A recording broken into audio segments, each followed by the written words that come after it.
At today's hearing, in part, lawyers for the church pushed the court to come up with a process to weed out invalid claims. They said it's a real problem and this is really needed. While creditors and their attorneys were like, what? Why are you just bringing this up now? And their attorneys said, there is no point in bringing it up anyway because there are 462 known viable claims, which total more than $600 million, which is more than the Archdiocese of Baltimore would ever be able to pay out. It's just a delay,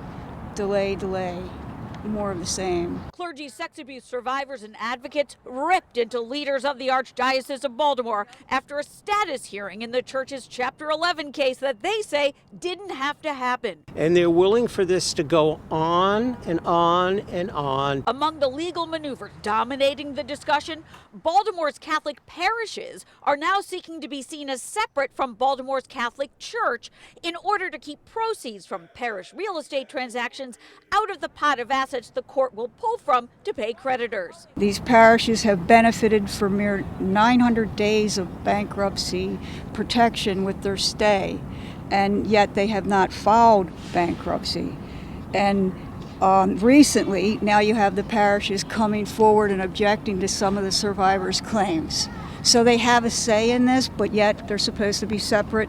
It doesn't make any sense. There's also the claim objection filing. Lawyers for the church told the judge there are so many bogus claims in the case, the court has to come up with a plan to figure out what's valid and what's not, who does the reviews, and who gets a vote. Creditors called it another delay tactic. What this continues to say to me is that the Archdiocese has no intention, if they can possibly help it, no intention of coming to any kind of resolution with survivors. These survivors say they're in the fight no matter how long it takes. Going anywhere. Absolutely, 100%. We're here and we're not going anywhere.